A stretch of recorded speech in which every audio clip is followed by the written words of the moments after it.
Hey everyone, welcome to Quarter Mile Farm. I wanted to take the time today to show you our garden this year. I'm actually proud of my garden this year. It's still got weeds, but I don't care. It's better than it's been the last 2 years, so I'm super excited. I wanted to show you, let's see, last video I showed you a new acquisition to our farm, which was the apple press and those boxes and the metal pails, I think it was. So I wanted to show you, some other things that I just acquired. Some of them just today, a couple last week. So last spring, I think it was. Gonna raise you up here. Last spring, I had made a video after a couple years of not making a video. And that was my last video of this year before this last one that I made. And I had talked about having to make a big decision for our family, and that was affecting our farm life here a little bit. And one of the decisions that we made, a year ago last winter, a year ago in December or January, yeah, a year ago in January, I decided I needed to get rid of a lot of our chickens that we had. I was gonna get rid of all of them. And that's the explanation for that will come in the video of what our family has been up to for the last 2 years. But for now, we'll just say that I was pulling back from a lot of things, and one of them was going to be having chickens to take care of. And I did sell quite a few of our chickens. I think we'd had 30 some hens, and well, at one point we had 13 or 14 roosters. That was a lot. But I found somebody who took quite a few of those roosters off our hands. And yeah, that was pretty crazy. Because we only had like 30 hens and then like 14 roosters. It was crazy. So since then, well, anyway, my point was that I had sold quite a few of them, but then one of the egg catastrophes came up. It was either the factories burned down or whatever, so there was a shortage of eggs and the egg prices went up, and so the egg prices were so high up there that I stopped selling my chickens, deciding, okay, I can take care of a few. So I think we ended up with maybe 8 hens and again 3 or 4 roosters still at that point. So lowered our flock number quite a bit. And so since then, life was crazy for a while. And so finally this last late winter, early spring, I started thinking, okay, we can start adding some stuff back in. So we started trying to increase our flock numbers. I bought some chicks. Some of them died. Some chicks were hatched on the farm. We lost a couple. I think I ended up with 3 roosters and 1 hen. That wasn't a good situation. I'm trying to get hens here, not roosters.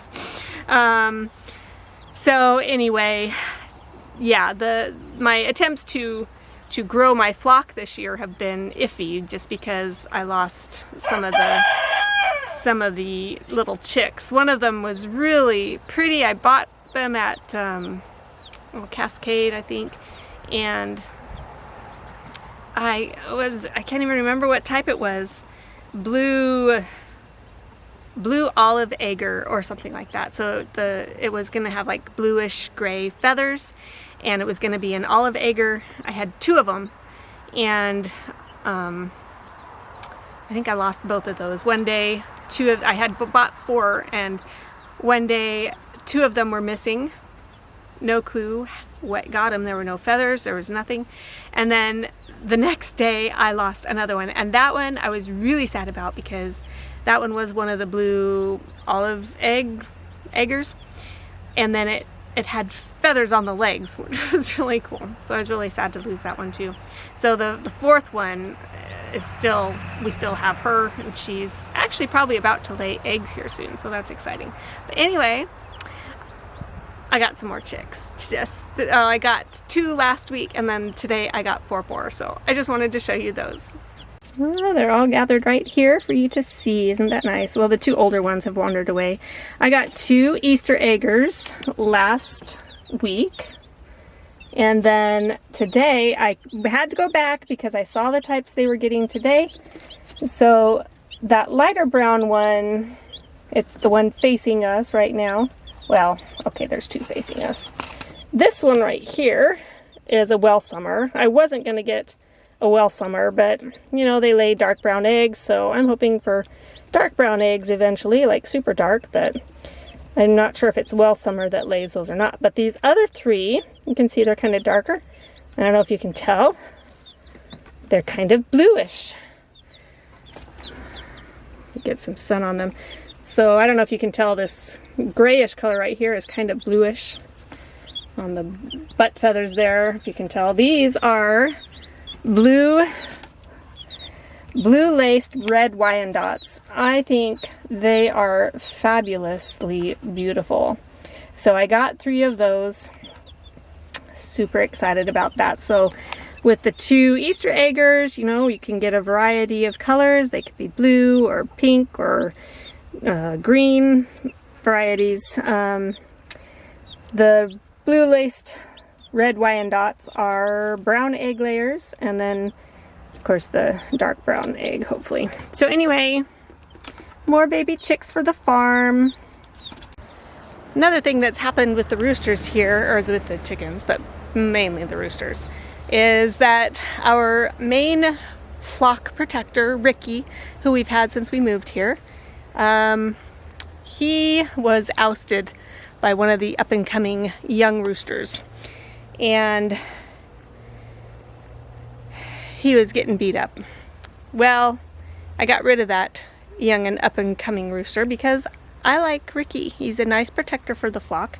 He's not aggressive towards us unless we take a wrong step towards him. We have a mutual respect for each other. And so I got rid of that other rooster. So then Ricky was the head of the coop again. Well, then another young rooster, up and coming, beat him again, or, you know, won the pecking order fight between them. And this time he was just really beat up. He would hide out in the corners, you know, run dejectedly from one side to another, trying to avoid the new king of the coop. So I finally had to move him off on his own. I did have him here in the brooder house until I got these chicks, and then I moved him over to this pen instead, and you can see him right there. Let me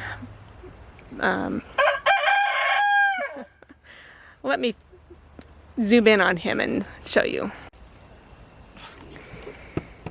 So there's Ricky, and I don't know if you can tell, his neck feathers are getting pulled out. He was just getting beat up, and you know, I felt really bad for him.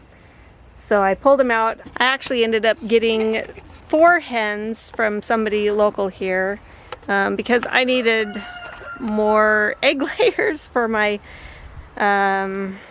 stash. I was selling to some customers, and you know, every time I'd say, oh yeah, I have a couple dozen, and then I actually was waiting on the hens to lay, you know, just 3 or 4 more eggs, and then suddenly it's like they knew that I needed the eggs, and so they would lay the eggs that I needed. So I got tired of having that, so I ended up paying premium price for 4 chickens. I did not like paying that much, but this person was the only one that responded when I was asking about if anybody had, I didn't want chicks even, I wanted fuller grown ones, and so I was expecting to pay a little bit more, but anyway, she was the only one that responded, so I paid 25 bucks per hen. I would rather have paid, you know, 20-ish, but it was a good thing I got them, because now it's it's made it so we can fulfill the orders, and then the regular customers,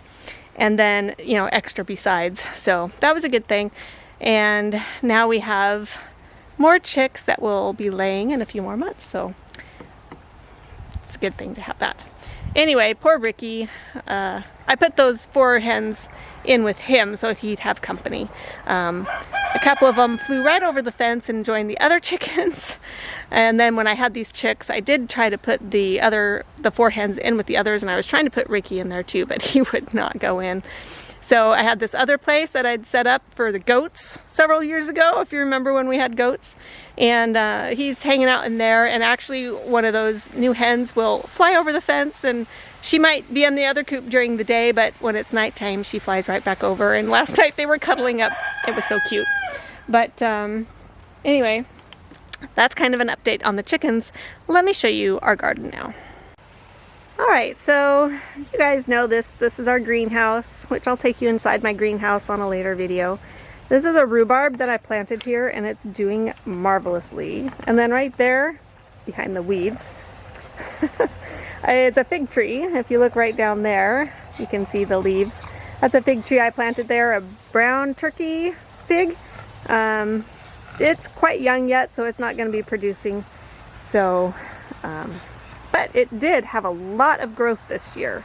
Like, it barely got, like, in the picture, it barely got that big last year. And now it's got branches all the way out here. So, excited to see the growth there.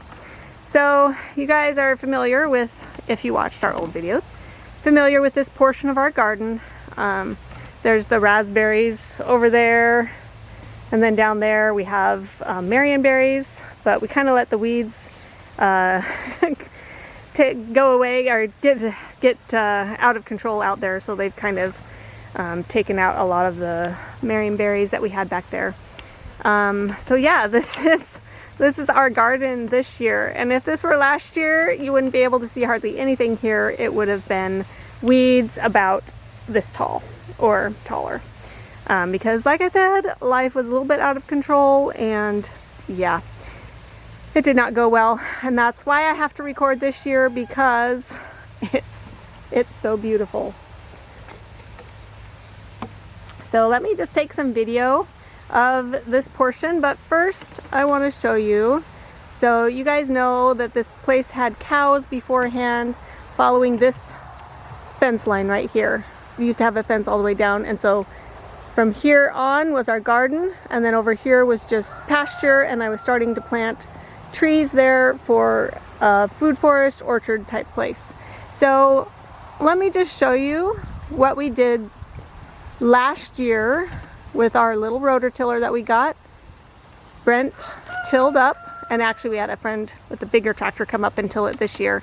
He tilled up from here to, it was the fence line over there for, there was cow pasture here, and then hay pasture over there, and there's a fence line right about there.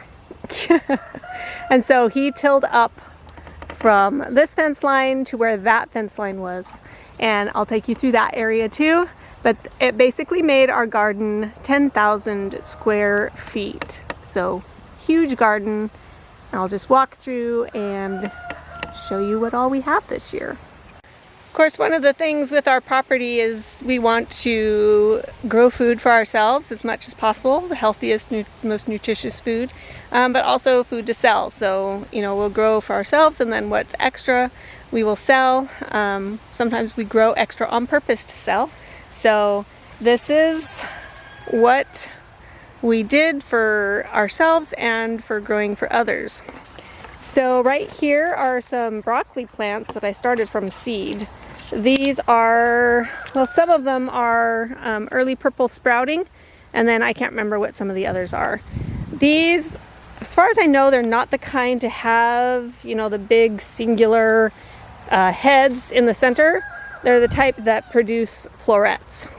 And so these actually have yet to produce any kind of florets for me.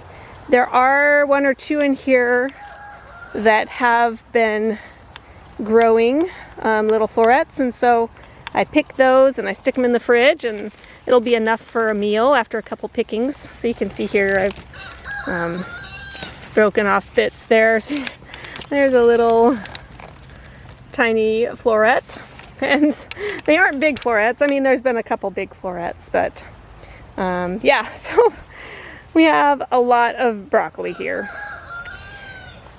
We've also had some cabbage, and I've harvested like 4 of them, but here's one right there, and then this one needs to be picked. Really, it's ready to be picked. Here's some more broccoli. You can see that's got some florets ready to pick, and these ones have been producing more florets than the others. These are like Waltham, I don't know, Waltham broccoli or something like that. I don't remember what kind. These are some random peppers that we got. That one might be ready to pick. That we got when Walmart was on clearance, and there was like $1 a piece. So, well, maybe this is one that I started. I don't remember. But I think I'll pick this one because it looks ready. This lovely purple. I think I planted like California Wonder, and I thought I was just getting some, you know, regular green or red or yellow, but these ones are purple. So that's fun. This one has this kind starting. I don't know. Those are purple one as well. It looks like they might be. Those are just starting. So I also planted some, and I always forget, cayenne. Oops, sorry. Cayenne peppers. Cayenne is a good pepper to have in a medicinal stash. It's good for a lot of things if you want to do your research on that, but it is good to have cayenne pepper, not just for flavoring food, but for medicinal purposes. So I have some that I grew a couple years ago, but I would like to have a bigger stash of that. And then, of course, we have jalapeno here. My husband likes his jalapeno. And then I have wanted enough banana peppers to actually can. And last year I grew some, and I got enough for 3 jars. I slice them, and then I do like a refrigerator pickle. So it's a pickled sliced banana peppers.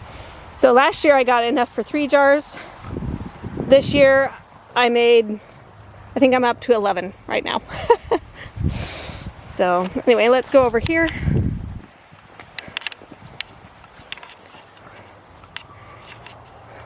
These are some bunching onions that I planted from seed this midwinter in the greenhouse. Obviously, need to weed. I didn't say my garden was weed free. It's just not as bad as it was a few years ago, the last couple of years. So anyway, obviously, you know, they're not just little bunching onions. We've let them grow bigger. Planted some dill in amongst them for my pickles. Now these peppers right here are ones that we got. These ones I know are ones we got for on clearance from Walmart. So just some jalapeno peppers. There's a couple peppers in here. I don't know what they are. But then some more banana peppers here. So here we have some corn, just a couple varieties. Tomatoes coming up from seed. I have no idea what kind they are. You can see the corn. We've already had a couple meals from these corn. So that's cool. These are a bean that I had growing on an arch last year, and I don't even remember what kind I planted. I didn't pick any of them last year. I am not a fan of the flat green bean. I'm really not. I don't even know why I planted them, but I did. So anyway, like I said, didn't harvest any of them, so they were all left on the plant. When we cleared out the plant, all the seeds dumped, and I let them grow. So this is all beans like this. And they're growing up our corn, and they've broken some stalks down. Yeah, the three sisters effect there. Okay, so here, these are supposed to be regular green beans. I had a seed mix-up, I think. These are all supposed to be one type of green bean, but I have like at least 2 different types of beans that grew up here, and one of them was a flat bean. Nope, that's what I planted. Let's see if I can find one of the ones that's not what I planted. This right here. This is not a type that I would have chosen if I'd known, so I think it was a mix-up with all the other, in the package it was a mix-up of the beans. Sidon, can you get out of the beans, please? You know I don't like you being in there. I need to pick the beans because I've been selling them up the wazoo. Oh man, at least probably 75 pounds of beans, and these are the string beans, or the green beans. No, don't go in that. That didn't mean to move to another spot in the green beans.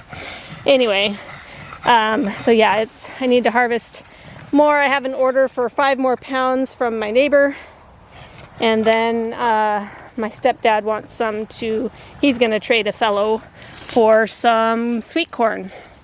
So I need to pick these, and it's definitely time. I missed picking yesterday, so it's definitely time to pick today.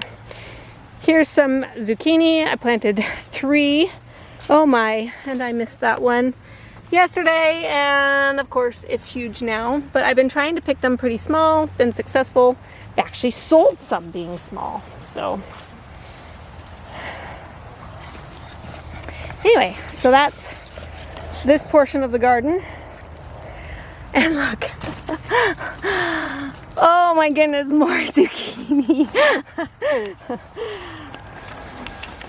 I'm gonna try making zucchini flour or something like that.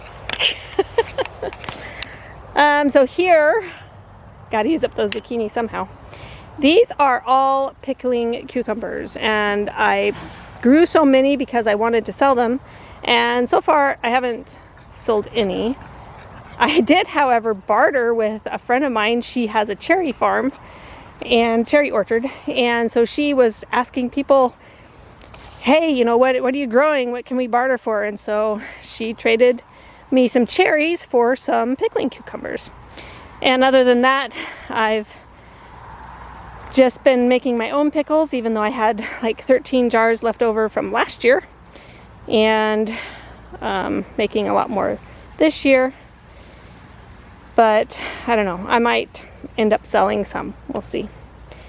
So this right here is potatoes. Can you tell? Here. The white stuff is diatomaceous earth. We had some potato bugs on here, and so I put the diatomaceous earth on to deter those.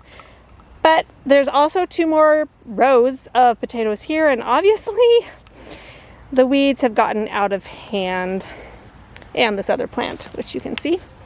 Let me go down here. Yeah, this grass just gets out of hand. It's gonna be time to harvest these potatoes soon anyway. So here's more from the other row. I just planted potatoes that I had harvested from last year, and we didn't eat all of them.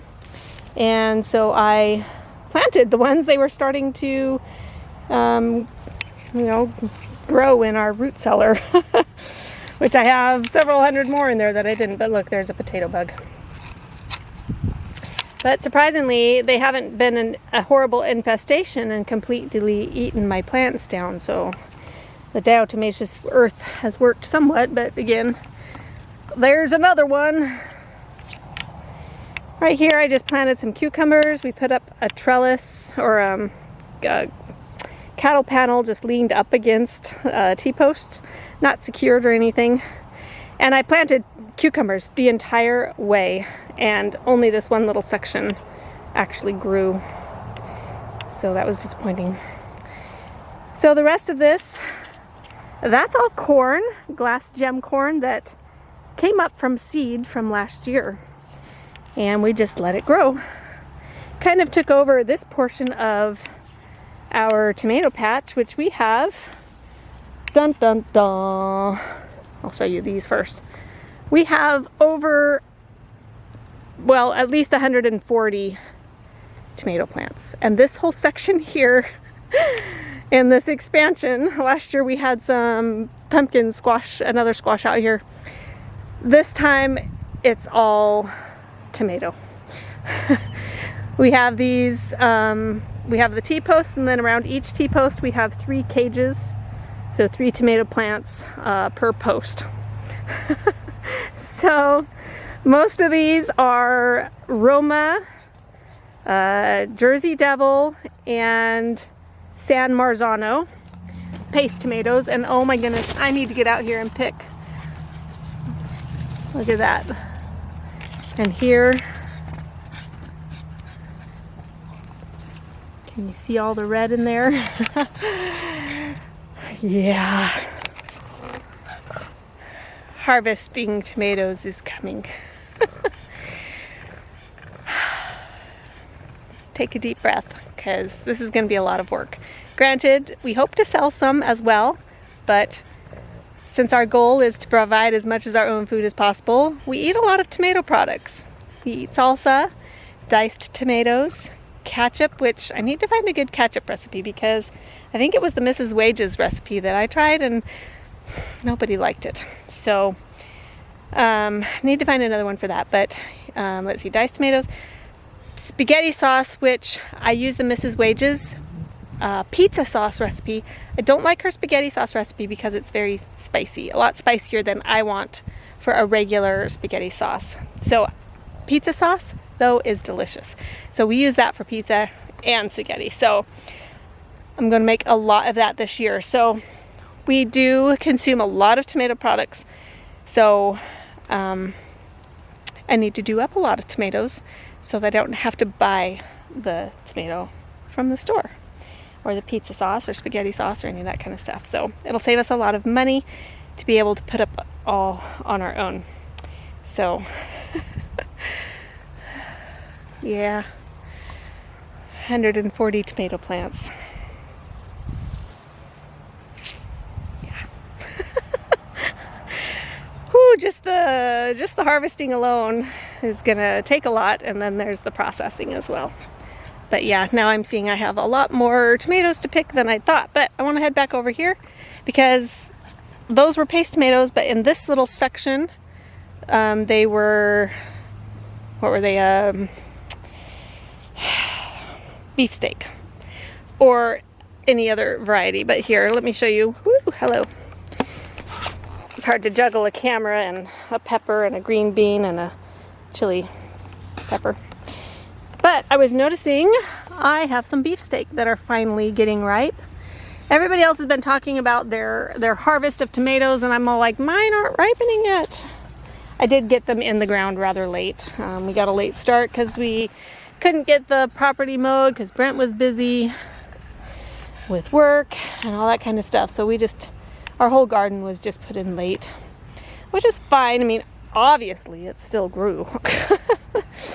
But we could have put it in a lot sooner had we had the garden prepped. So, all right, a couple more sections here to show you, and then we'll call it quits for now. I think I'm going to put these other things in my pocket. Oh, this tomato, I think that's the San Marzano with the stripes there. I don't think the Jersey Devil has that. I don't know. It's got that little point on the end though. This could be Jersey Devil, I guess. Anyway, this plant right here, this is a gourd. Oop, we've actually got a baby one right there. That's the first evidence I've seen of one growing. The thing is that this one is huge. So I planted these last year. Sorry, I planted this gourd last year, and it's a drum gourd. And from you out to here is how long it was, and then it was kind of oblongish shaped probably because of the way it was laying on the ground. You've got a smudge. I don't think that helped here. Let me fix that. I don't know that that's any better. Anyway, it grew one out of the whole mess. There was one. And I hoped it would last, but when the frost came, it hadn't finished hardening. I ended up pulling it up and putting it into the garage, but then it froze. It did not harden off, and so no big drum gourd for me last year. So I grew it again this year, and I don't know why, because I know it takes a long growing season, and I got them in kind of late. And I'm seeing another baby gourd right there, but it's way too late. It's not going to develop in time to do anything of consequence this year. But I do like the gourd leaves. They have an interesting smell. It's not really the smell I like though, but they're soft. You know, pumpkin vines are prickly. These are nice and soft, and they're big and pretty. Anyway, I started growing these on these archways. Brent came up with this really cool idea for how to make arches out of an arch trellis out of cattle panel, and he used some T-posts, cut them up, welded them in such a way, and it looks really cool.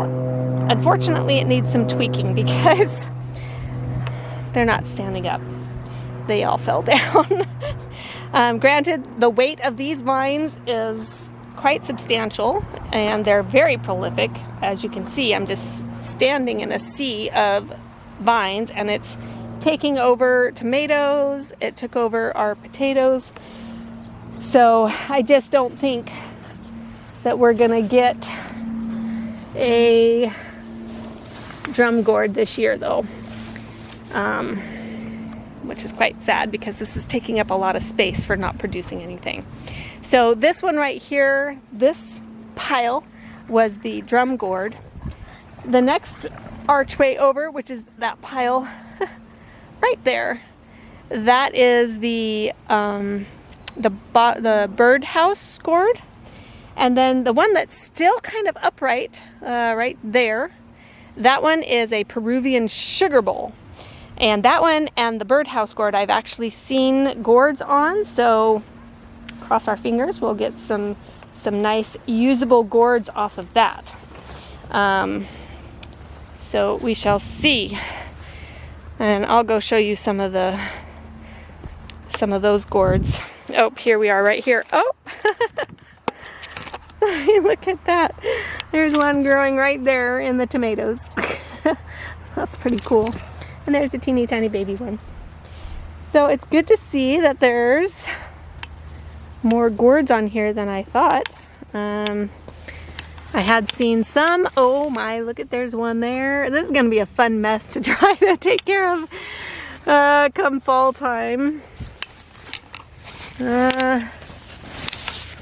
It's just a sea of gourds here, a sea of leaves. I really should just trim some of these back because they're not gonna do any good. You see any more? Oh, I see one right through there. Do you see it? Ooh, that two of them in there. Very cool. Oh yeah. Oh, this will be fun to clean up. Okay, let me see if we can find a sugar bowl. I know there's a couple here that we can see real easily. I don't know how big these get, but I like the idea that you can easily just cut off the top half and make a cute little bowl. So I'm hoping to have quite a few of those. Make some decorative bowls. Oh my, sweet. There's a bottleneck or a birdhouse gourd there on the ground, but then the two upper ones, those are the sugar bowl gourds. So we're gonna get a few anyway. Oh, look like there's kind of hard to see. Let's see if we can get these out of the way. Get this pepper out of my hand. Yep, there's another one. Do you see it? Do you see it? Maybe that leaf in the way. Okay, let's try again. Nope, that leaf just gets in the way. Okay, let's try this again. Well, I can see it. Why can't you guys see it? There you are. There's another bowl gourd. So we've got at least 5 bowl gourds. Oh, there's another one. Do you see it through the, let's see here, hanging down? It's kind of halfway in the cattle panel and halfway down, halfway up above. Whew. What fun. Okay. Uh-oh, I lost the pepper. Oh, there it is. Where'd it go? There. Okay. One more section and then we'll call it quits. We've got some, now I can't even remember the name of it. Somebody help me. Not quinoa, not, oh my goodness, I can't believe I can't remember the name of it, but it's all par for the course is what my life is like these days. Okay, so in this archway, you can kind of see, let me show you what he's done here. He took a T-post, cut it not quite or a little more than half, and lay it crossway, and then welded it to chopped off, you know, really short T-post, chopped it off really short, welded it, and then, you know, you attach the cattle panel to that. You can see he wired it to it right there. And then all you do is you can just pull this little bit out of the ground and you can easily store your cattle panels over winter. This one obviously came apart, and of course that's kind of what happened to the other trellises too. But on this trellis we have loofah gourd, and these are so huge, really long ones. So there's 1, 2, 3, 4, 5, 6, and then 7. Gotten super long. I don't know, they're probably, that one's got to be about 3 feet long. About 3 feet long. This one is about 2.5. Same with this one. I don't know if there's any others. I haven't been able to find any others.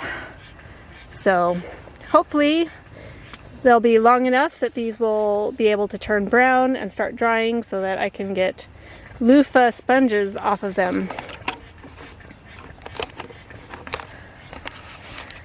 When I've tried growing these before, I've had success, but only got like 1 or 2. And then like as it's drying, it'll rot and it'll affect the sponge inside, so I'll end up with a partial sponge. And but the last time I grew them, I got probably a couple ones, but the sponge inside was not very dense.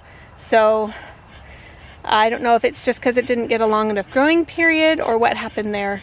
I'm hoping that these have a denser, you know, fiber to them. We'll see, because the sponges that I remember growing up with, they're really quite dense sponges, and that's what I'm expecting when I grow one of these. So anyway, yeah, I'm still trying to remember the name of that plant right there. Oh, I'll probably remember it and put it in the,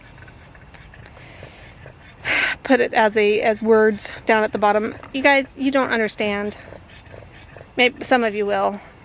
I've reached midlife, and you know, that time of life for women, and my brain has been affected, and it's almost like having pregnancy brain where you just can't think of the right words.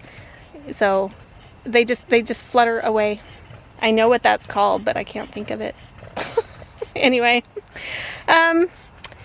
that's it for the garden tour. I'll take you on a greenhouse tour another time, and still some other things to talk about. So anyway, thanks for joining me. We'll see you next time. Bye.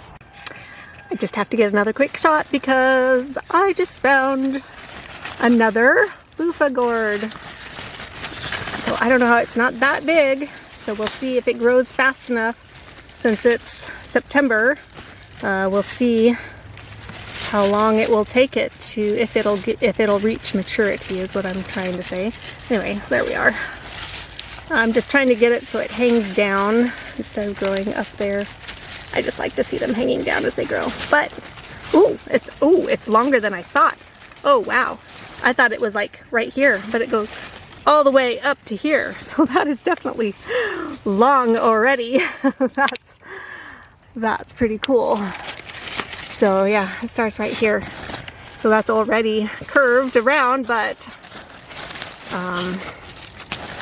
probably close to a couple feet already.